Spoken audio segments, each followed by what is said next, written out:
Alright, so I thought I'd do a quick video for us that got screwed when Getaround shut down.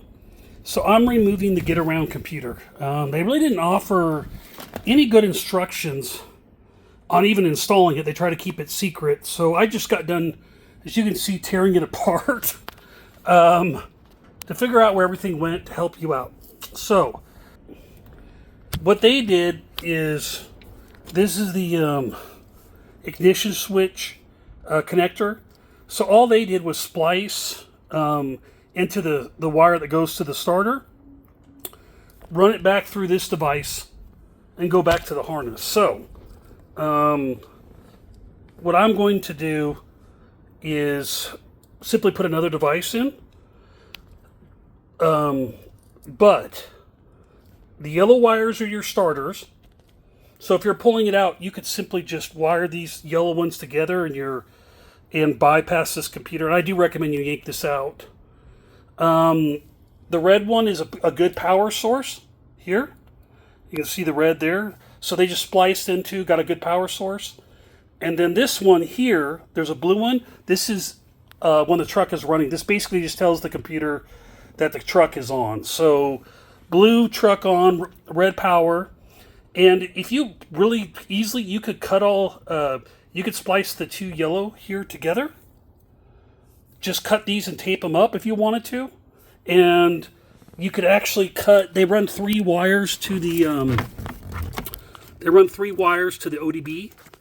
And this, I know this is a sucky video, I can't find my GoPro. But they run three wires and tap into the ODB port here.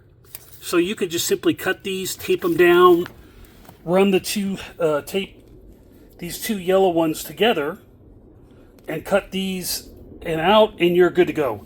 So again, this bundle that comes off the computer here goes to your ODB port. This brown one also goes to your ODB wiring harness. Yellow's for the starter, so all they did is break the link so the car won't start. Red is power for the device, and this is just tells the car that it tells the computer that the car is running. Not overly complex, but I didn't know much because no instructions. I've installed these on lots of other vehicles, different manufacturers, but I had to tear it apart because I didn't know if they were doing anything that could, if I just cut the wires would cause problems. I just didn't know because they don't have any documentation out there. My device was just up here in. So if you have a different car, obviously, this is a big van. There's lots of places to put it, but if you have a car, more than likely it's going to be underneath here somewhere. But it's the device. It's got a blue, which is just a starter solenoid here, or a solenoid that brings the link so the starter works, and then the actual brain itself. The Getaround also put door actuators in.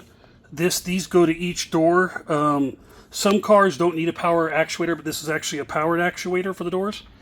The blue and green go to the door actuators. It's just a trigger. So again, you could just tape these up as well. You don't have to use them. And you could remove the actuators if you need to. But my actuators were taped up in the well back there. So I had to cut them down and bring them up. But that's all there is to it. If not, they're negative triggers. I just found that out. So if you want to replace with another computer, you could easily. It's just a negative trigger that opens the doors and shuts them. You do need to pull this out. I would not leave it in the car for any reason at all. You don't want anything that could if these things ever got hacked, they could keep the car from starting, or even track the car for that matter. So there you go, removing Getaround.